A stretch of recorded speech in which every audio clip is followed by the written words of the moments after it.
अस्सलाम वालेकुम। आज एक नई वीडियो के साथ जमात नाहम पंजाब हुकूमत की तरफ से जारी करदा स्मार्ट सिलेबस के मुताबिक मैथ के बारे में हम बात करेंगे। इसमें यूनिट नंबर 1 सबसे पहले उसके बारे में डिस्कस करेंगे। इसमें एक्सरसाइज 1.1 क्वेश्चन नंबर 1 का सी पार्ट, क्वेश्चन नंबर 3, आज इसके बारे में हम डिटेल से बात करेंगे। Question number 1, find the order of following matrix. मुद्दे झैल कालबों का मर्तबा मालूम करें।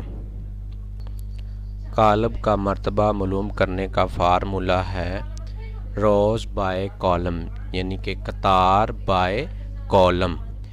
एक कालब के अंदर कतार और कॉलम किस तरह हमें पता चलता है। कतार की डेफिनेशन कुछ इस तरह से है, यानी कि उफ़क़ी साख्त में, उफ़क़ी साख्त में होगी तो उसको हम कतार कहेंगे, यानी कि ये क्या है, उफ़क़ी फॉर्म है। इसी तरह कॉलम किस तरह हमें पता चलेगा, कॉलम अमूदी साख्त में होगा। किसी मैट्रिक्स में क्या होगा, अमूदी साख्त, यानी कि इस फॉर्म में क्या होंगे, ये कॉलम होगा। आइए हम एक क्वेश्चन करते हैं। हमारे पास एक मैट्रिक्स दिया गया है,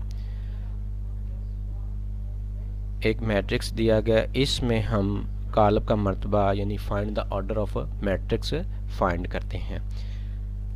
इसमें सबसे पहले हम रोज़ के बारे में देखेंगे। इसमें उफ़क़ी साख्त में जो होंगी वो क्या होंगी, रोज़ होंगी। इसमें कितनी रोज़ है, 3 रोज़ है, और इसको हम लिखेंगे 3। और इसके बाद कॉलम्स का हमें किस तरह पता चलेगा, हमने डेफिनेशन के मुताबिक अमूदी साख्त यानी कि इस फॉर्म में, इसमें भी 3 कॉलम्स हैं। Order of matrix, order of matrix, इसमें रोज़ हम पहले लिखेंगे और कॉलम्स बाद में लिखेंगे। तो इसमें कितनी कतारें और कितने कॉलम हैं, इसमें 3 कतारें और 3 ही कॉलम हैं। इसी तरह हमारे पास एक और मैट्रिक्स है H। इसमें हम रोज़ और कॉलम्स के बारे में लिखेंगे, कैसे कालब का यानी मर्तबा कैसे फाइंड करेंगे। तो डेफिनेशन के मुताबिक पहले हम सबसे पहले रोज़ देखेंगे इस कालब मैट्रिक्स के अंदर। तो इसमें 2 रोज़ हैं, और इसी तरह फिर हम कॉलम्स के बारे में देखेंगे, वो कितने कॉलम्स हैं। तो ये 2 ही, 2 और ये 3। तो इसको लिखने का तरीका क्या है, order of matrix rows by columns, rows by columns. तो सबसे पहले आपने रोज़ लिखनी है। तो इसमें कितनी रोज़ थी, 2 रोज़ थी और 3 कॉलम्स थे। Exercise 1.1 question number 3, very important question. ये बोर्ड के पेपर्स में 2 दफ़ा आ चुका है। इसमें ये सबसे पहला हम जो काम करेंगे, कहता है find the value of A, B and C which satisfy of the matrix equations. Urdu medium के लिए A, B, C और D की कीमत मालूम करें जो दी हुई मसावात को दुरुस्त कायम रखती हैं। ये हमारे पास 2 इक्वल मैट्रिक्स दिए गए हैं, इसको हमने सॉल्व करना है। इसमें से A, B, C और D की कीमतें फाइंड करनी है। सोल्यूशन कुछ इस तरह से है, by the definition of equal matrix, मसावी कालबों की तारीफ़ की रूह से। अब मसावी कालब क्या होते हैं, इसके बारे में पहले हम पढ़ लेते हैं। 2 कालबों को मसावी कालब सिर्फ़ और सिर्फ तब कहा जाता है जब उनका मर्तबा यानी ऑर्डर ऑफ मैट्रिक्स और मुतनाज़रा अरकान बराबर हों, यानी कि एक तो हम मर्तबा हों, दूसरा उनके अरकान भी एक जैसे हों। कालब का पहला रुकन पहले एलिमेंट के बराबर होगा, दूसरा रुकन दूसरे के बराबर होगा, और इसी तरह तीसरा रुकन तीसरे रुकन के बराबर होगा, चौथा रुकन चौथे रुकन के बराबर होगा।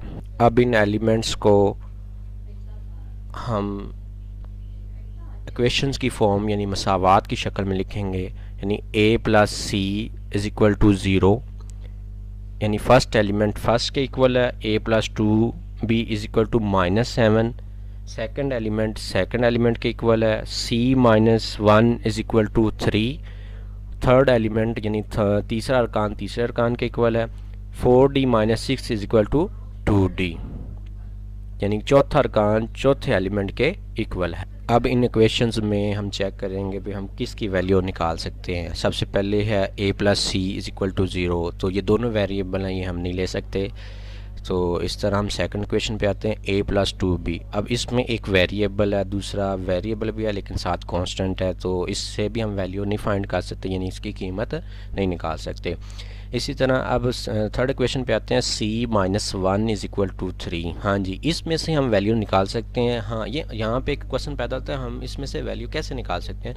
तो c minus one is equal to 3, यानी एक हमें वेरिएबल दिया गया है, एक यानी मुतगय्यर दिया गया और एक कांस्टेंट नंबर दिया गया, तो इससे हम वैल्यू फाइंड कर सकते हैं। तो सबसे पहले हम क्वेश्चन नंबर 3 को सॉल्व करेंगे। क्वेश्चन नंबर 3 है हमारे पास, c minus one is equal to 3।